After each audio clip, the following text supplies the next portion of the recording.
Jack it up. Imagine a world constantly on edge, right? Like where two superpowers hold the fate of humanity in their hands. Locked in a silent struggle for dominance. A struggle that shaped not just geopolitics, but technology. Culture, too. Yeah, and the very fabric of our lives today. Absolutely. Welcome to Sassy Scoop TV. I'm Alex. And I'm Casey. And today, we're unpacking the Cold War. Yes, we are. That chilling era where the U.S. and the Soviet Union emerged from World War II as global rivals. On an epic scale. Now, okay, let's unpack this. Right. It's called the Cold War. Mm-hmm.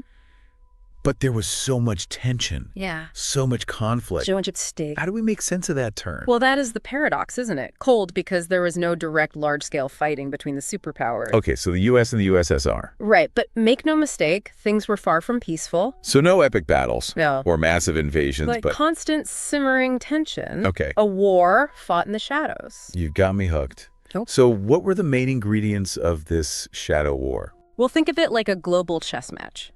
Each side making calculated moves to outmaneuver the other. Okay. Espionage was huge. Wow. Both sides were obsessed with gathering intel, using spies, double agents, and cutting-edge technology to get a leg up. Like a real-life spy thriller. Yeah. Any particularly juicy examples? Oh, absolutely. One that sent shockwaves through both sides was the U-2 incident in 1960. Oh, yeah. A U.S. spy plane, the U-2, was shot down over Soviet airspace. Oh, wow. Exposing a clandestine intelligence operation and escalating tensions to a whole new level. Wow. Talk about a high-stakes game. Oh, yeah. But espionage wasn't their only tool, right? There were also those proxy wars we mentioned. Exactly. Proxy wars were conflicts in which the U.S. and USSR supported different sides, Okay. often without directly engaging each other. So, like... Think of it like a boxing match, Oh. where each superpower had their own fighter in the ring. I see. Right. And these proxy wars weren't just small skirmishes, were they? Not at all. Some of the most devastating conflicts of the 20th century, the Korean War, the Vietnam War, were essentially proxy wars fueled by Cold War tensions. Okay. These were bloody, brutal conflicts that left lasting scars on the countries involved. It's almost unfathomable And with superpowers fighting for global dominance, fueling conflicts all over the world, all while teetering on the edge of nuclear annihilation. Right. That brings us to nuclear brinkmanship. Yeah. What was it like living with that constant threat? Imagine a world where the threat of nuclear war wasn't just a possibility, but a looming reality. Yeah. Both countries amassed colossal nuclear arsenals, Wow. each capable of obliterating the other. It's terrifying. Fear of total annihilation permeated everyday life, shaping everything from politics and culture to individual anxieties. And the Cuban Missile Crisis in 1962 is the ultimate example of just how close we came to the brink, right? Absolutely. It's almost hard to believe that the fate of the world hung in the balance. Oh my God. For 13 tense days. Yeah. The Soviets, led by Khrushchev, Yeah. decided to place nuclear missiles in Cuba, just 90 miles off the coast of Florida. I can only imagine the panic that must have caused here. Oh, it was a defining moment for President Kennedy. Yeah. He had to respond decisively. Right. But also with a level head, knowing that any misstep could trigger a nuclear holocaust. I see. So the U.S. imposed a naval blockade on Cuba, Okay. a risky move that could easily escalate it into war. So how did we escape Armageddon? It sounds like pure luck. Well, luck might have played a role, Yeah. but it was ultimately a combination of intense back-channel diplomacy Okay. and some very strategic concessions. So Kennedy and Khrushchev, despite their ideological differences, Despite their differences, yeah. they were able to find a way out. They were. So what happened? Tell us how it ended.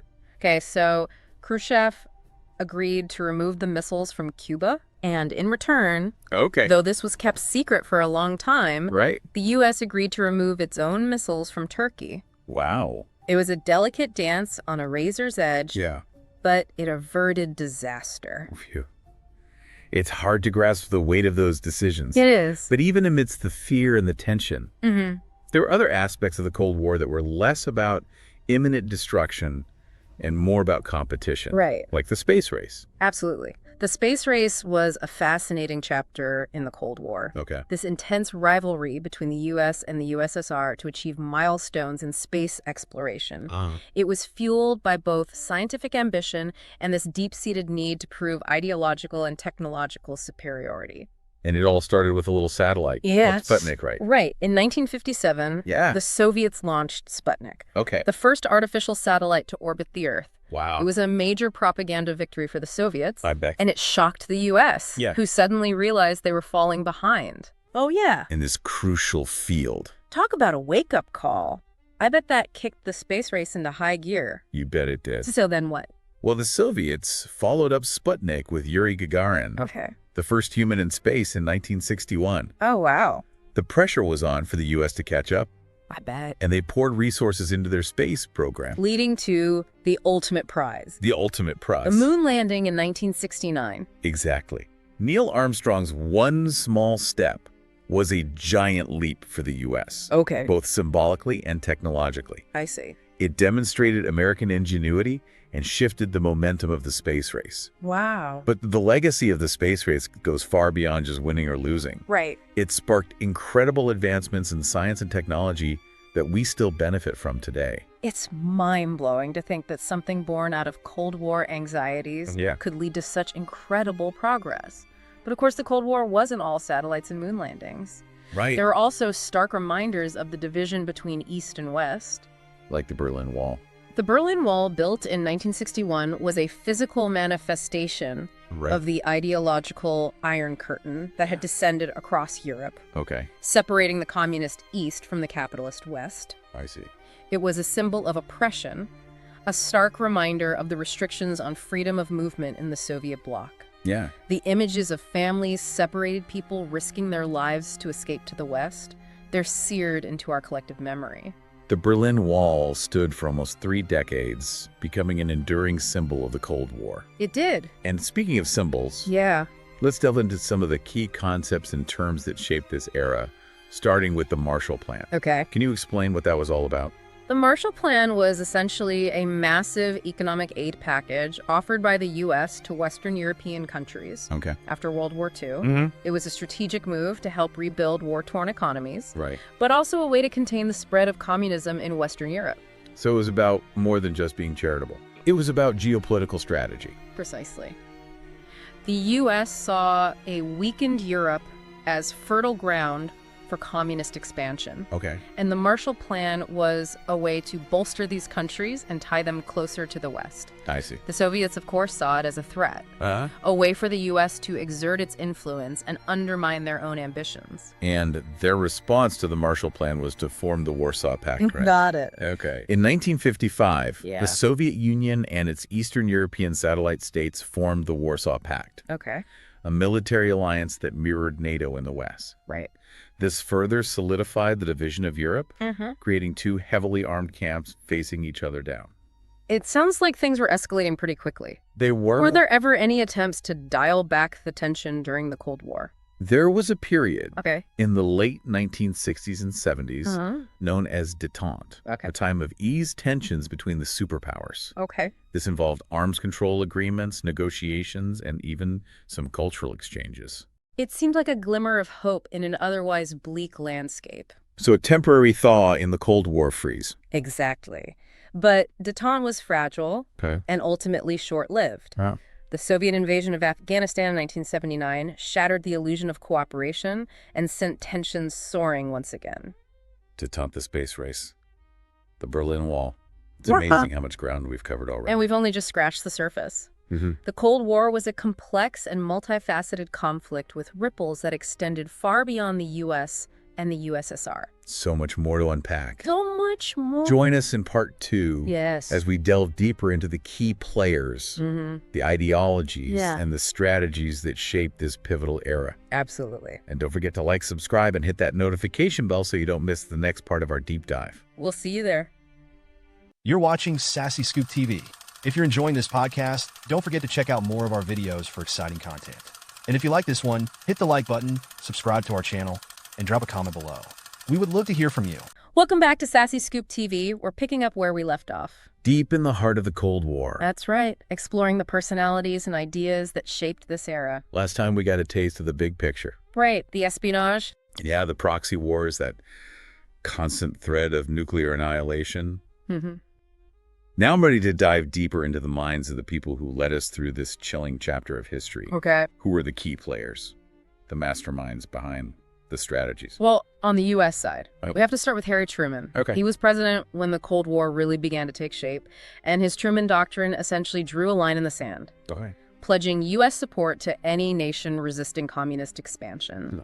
It was a bold move signaling that the U.S. would actively oppose the spread of Soviet influence. So Truman set the stage, laying out the terms of engagement.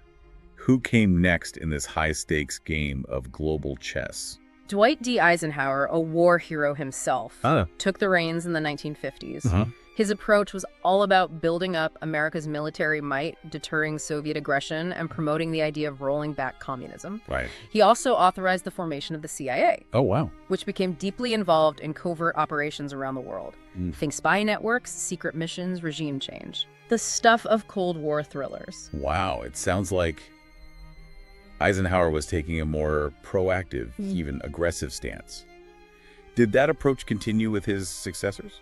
Well, John F. Kennedy, who faced off against Khrushchev during the Cuban Missile Crisis, definitely had to navigate some high-pressure situations. Yeah. But his presidency was also marked by a more nuanced approach.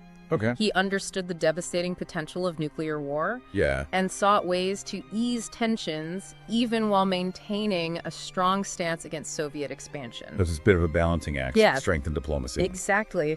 Kennedy also launched the Peace Corps, which aimed to promote understanding and development in third world countries. A softer approach that contrasted with the more hardline military strategies of the Cold War. It's fascinating to see how each president brought their own perspective and style to this global conflict. Now, what about the Soviet side? Okay. Who were the figures that loomed large over the Cold War? Well, you can't talk about the Cold War without mentioning Joseph Stalin. He ruled the Soviet Union with an iron fist. Yeah. And his deep suspicion of the West fueled the early years of the conflict. He was a master of control, overseeing a vast system of repression and propaganda that shaped the Soviet Union for decades. Stalin's shadow certainly hangs heavy over the Cold War. Did his successors continue his hardline approach? Well, after Stalin's death in 1953, there was a brief period of thaw, a slight easing of tensions. But then came Nikita Khrushchev. Now, Khrushchev was a complex figure. On one hand, he denounced Stalin's crimes and initiated a process of de-Stalinization. But he was still a committed communist who believed in the superiority of the Soviet system and wasn't afraid to clash with the West. He was known for his fiery rhetoric, his unpredictable outbursts, and his tendency to bang his shoe on the table at the UN. It sounds like Khrushchev brought a whole new level of drama to the Cold War stage. He certainly did. Yeah. And it was Khrushchev who orchestrated the Cuban Missile Crisis, seeing an opportunity to challenge U.S. dominance in its own backyard. Of course, as we discussed, that gamble nearly brought the world to the brink of nuclear war. A chilling reminder of just how high the stakes were during this era. So after Khrushchev, who steered the Soviet ship, Leonid Brezhnev took over. Overseeing a period of stagnation in the Soviet Union. He was followed by a couple of short-lived leaders, and then in 1985 came Mikhail Gorbachev. Yes. The man who ultimately oversaw the fall of the Soviet Union. I'm curious to hear more about him. What was his approach? Gorbachev was a reformer, someone who recognized that the Soviet system was in dire need of change. He introduced policies of Glasnost, which means openness, and perestroika, which means restructuring. He wanted to revitalize the Soviet Union, but his reforms ultimately unleashed forces that he couldn't control. So he set out to save the Soviet Union. He did. But ended up hastening its demise. Yeah. That's quite a paradox. It is. Gorbachev's reforms loosened the grip of the Communist Party, emboldened dissent, and ultimately contributed to the unraveling of the Soviet Empire. These leaders, these personalities, they're so much more than just names in a history book. They're the ones who made the decisions, shaped the strategies, and ultimately held the fate of the world in their hands. But beyond the individuals, there were also powerful ideologies at play, right? Yes. This clash between communism and capitalism. That was the heart of the Cold War, wasn't it? Absolutely. Yeah. These competing ideologies represented fundamentally different visions of how society should be organized, how resources should be distributed, and what the relationship between the individual and the state should be. It seems almost simplistic to reduce such complex global dynamics to just two opposing ideologies. Can you unpack those ideologies for us a bit? Yeah. What did they stand for and how did they play out in practice? Well, communism, as envisioned by Karl Marx, emphasized a classless society where the means of production, factories, farms, resources would be owned and controlled by the people. It was supposed to be a system that eliminated exploitation and inequality. A utopian vision in a way. Right. But how did it translate into reality? In practice, communist regimes, particularly in the Soviet Union and its satellite states, often turned into totalitarian states, right, where the people had very little freedom. The state controlled almost every aspect of life, from the economy and the media to education and even personal expression. Dissent was suppressed and individual rights were often trampled on. The ideals of communism were in many ways betrayed by the reality of its implementation. So, a stark contrast between theory and practice. What about capitalism? How did it present itself as an alternative? Capitalism, on the other hand, champions free markets, individual initiative, and the pursuit of profit. It's a system that encourages competition and innovation, but also has a tendency to create inequalities and can lead to exploitation and environmental degradation. The Cold War was in many ways a battle between these two competing systems, each with its own strengths and flaws, each vying for global dominance. So it wasn't just a clash of superpowers. It was a clash of ideas about how the world should work, about the very nature of society and the role of the individual. Fascinating. Okay, let's shift gears a bit and talk about the strategies each side used during the Cold War. We've already touched on espionage and proxy wars. Yes. But what were some of the other tactics employed in this global power struggle? Well, propaganda was a key element. Okay. Both sides engaged in massive propaganda campaigns, trying to win over hearts and minds around the world. They used radio broadcasts, films, television shows, newspapers, magazines, any medium they could get their hands on. They wanted to shape global public opinion to portray their system as superior and to undermine the credibility of their opponent. So it was a battle for hearts and minds, a war of narratives as much as a war of tanks and missiles. Absolutely. The U.S. promoted the virtues of democracy, freedom, and capitalism, highlighting the prosperity and individual liberties enjoyed in the West. Right. The Soviets, in turn, touted the supposed benefits of communism, equality, social justice, a world without exploitation. They also pointed to the racial inequalities and social unrest in the U.S., using it as propaganda to discredit the Western model. It's almost like a public relations campaign on a global scale. Yeah. What else was in their arsenal? Economic competition was another front in the Cold War. Okay. The U.S. and USSR were constantly trying to outdo each other in terms of economic growth and technological advancements. The space race, of course, was a prime example of this, but it extended to other areas as well, from infrastructure projects to scientific breakthroughs. So it was about proving that their system was better, not just militarily, but economically and technologically as well. Exactly. And then, of course, there's the arms race. Both sides, driven by fear and mistrust, felt compelled to match or exceed the other's military capabilities. This led to a spiraling buildup of weapons, particularly nuclear weapons, which created a terrifying atmosphere of constant threat. It's hard to imagine living under that kind of pressure, knowing that the world could potentially be destroyed in an instant. It's amazing that the Cold War didn't escalate into a full-blown nuclear conflict. It is. There were certainly some very close calls, with the Cuban Missile Crisis being the most dramatic example. But ultimately, both sides seemed to recognize that nuclear war would be a form of mutual suicide, and they managed to avoid crossing that line. But the threat remained a constant shadow hanging over the world for decades. So we've got competing ideologies, intense rivalries, high-stakes strategies, a truly complex and multifaceted conflict. But what about the aftermath? How did the Cold War shape the world we live in today? Join us for part 3, where we'll explore the lasting legacy of this pivotal era. Welcome back to Sassy Scoop TV. We're wrapping up our deep dive into the Cold War, and it's been a wild ride. Yeah, it has. Espionage, proxy wars, nuclear brinkmanship. My mind is buzzing. I know, right? It's a lot to process. But as you said, it's more than just a history lesson. It's about understanding how those decades of tension and rivalry and ideological struggle still shape our world. Absolutely. So give me some examples. What are some of the most prominent ways the Cold War still casts a shadow? Well, one major area is global power dynamics. Okay. After the Soviet Union collapsed in 1991, The U.S. stood as the sole superpower. Right. And we thought maybe that, was it a new world order? Yeah. But it's not so simple. That unipolar world is fading, giving way to a more multipolar one with new players vying for influence. It's like a giant seesaw shifting, right? You've got China emerging as a major economic and military power, and Russia under Putin seems determined to flex its muscles on the world stage. Does that mean we're headed for another Cold War, just with different faces? It's not an exact replica, but there are definitely some echoes. The tensions between the U.S. and China, the resurgence of Russian assertiveness. It's a complex interplay of economic interests, political ambitions, and ideological differences. Yeah. That feels eerily familiar. And what about nuclear weapons? That's got to be a terrifying legacy of the Cold War, right?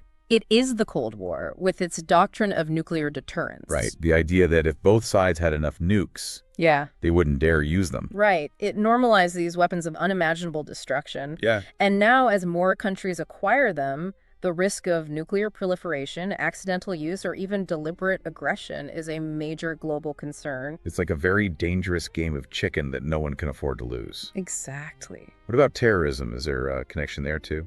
There's a link, although it's complex and often indirect.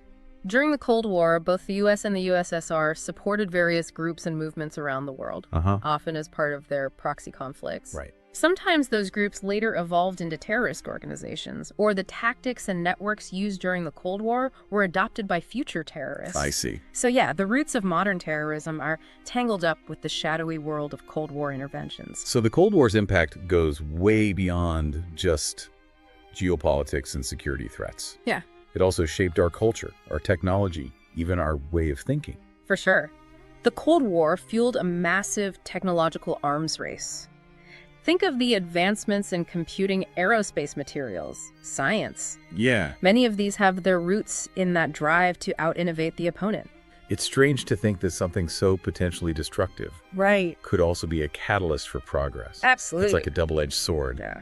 And culturally, we still see the Cold War reflected in our movies. Yeah. Books, even fashion. Yeah. It was such a defining era. It was. And on a deeper level, the psychological impact of living for decades under the threat of nuclear annihilation, of constant propaganda and suspicion that leaves a mark, it shapes how we view the world, how we perceive risk, how we approach international relations. So if we zoom out and look at the big picture, what are some of the key takeaways? What can we learn from the Cold War that can help us navigate the challenges we face today?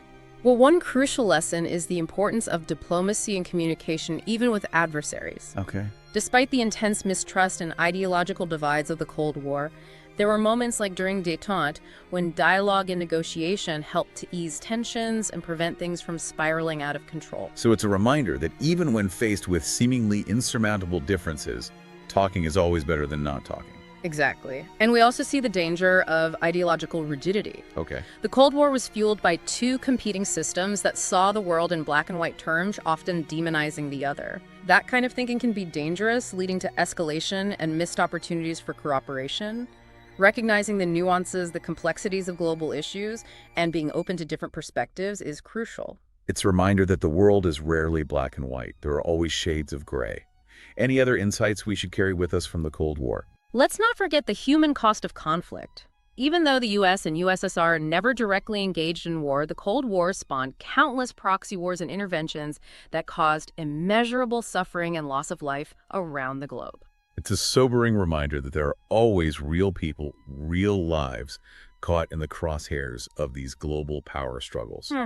Even when it's a war fought in the shadows, the consequences are very real. They are. The Cold War, while over, is not just a chapter in a history book. It continues to shape our world for better and for worse. It's up to us to learn from the past, to be aware of its echoes in the present, and to work towards a future where dialogue, cooperation, and understanding prevail. That's such an important point. We can't just sweep the past under the rug. We need to grapple with it, understand it, so we can build a better future. And on that note, we're going to wrap up our deep dive into the Cold War.